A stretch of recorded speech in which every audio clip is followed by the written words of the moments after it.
makatarungan. Kaya nila tinututulan ang pagsasampa ng kasong plunder laban sa miyembro ng Iglesia ni Cristo na si Senador Rodante Marcoleta.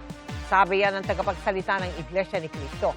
Ang kanilang pagkwestiyon sa nakaambang paghahain ng kaso ng ombudsman dahil sa pagtanggap umano ni Senador Marcoleta ng 75 million pesos habang nakaupong kongresista sa pagtutok ni John Consulta. Ang malaking rally ng mga miyembro ng Iglesia ni Cristo o INC para daw sa transparency, accountability, justice, and peace. Ang tinututulan nila ang nakaambang pagkasampa ng kasong plunder laban sa kamiyembro nilang si Senador Rodante Marcoleta. Gusto naming ipaalam sa kanila na isang injustice ang selective justice.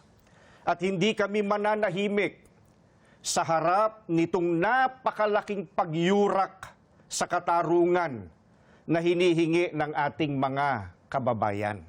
Ang isasampang plunder case, kaugnay ng pagtanggap ni Marcoleta ng 75 million pesos mula sa tatlong individual noong January 2025. Panahong nakaupo siyang kongresista. Ang sabi ng ombudsman, hindi tamang tumatanggap ng ganong kalaking halaga ang isang opisyal ng gobyerno. Pero tanong ni INC spokesperson Brother Edwin Zabala, hindi naman galing sa kaban ng bayan ang tinanggap na pera ng senador. Kaya bakit kasong plunder na walang piyansa ang isasampang kaso?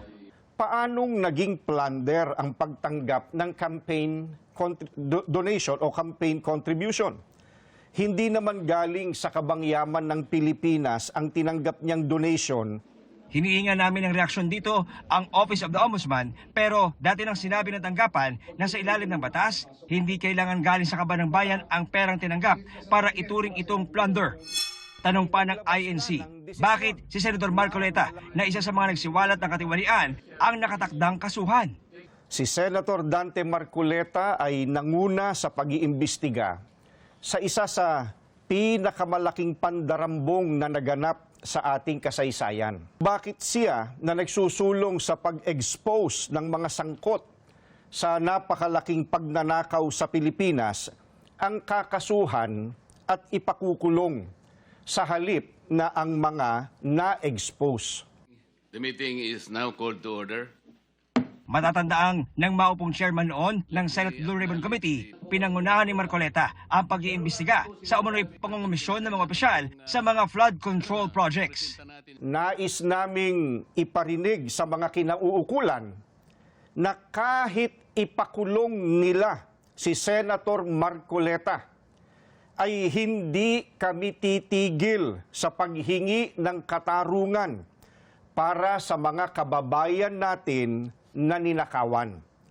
Binalikan din sa pahayag ng INC ang pag-absuelto ng Commission on Elections kay Marcoleta tungkol sa tinanggap na perang itinuring noong campaign contribution. Mismong ang COMELEC ay naglabas na ng desisyon na walang krimen na naganap sa pagtanggap niya ng campaign donation.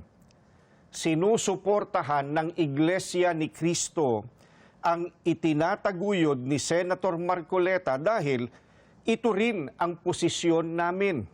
Hinihingan namin ng pahayag ang COMELEC.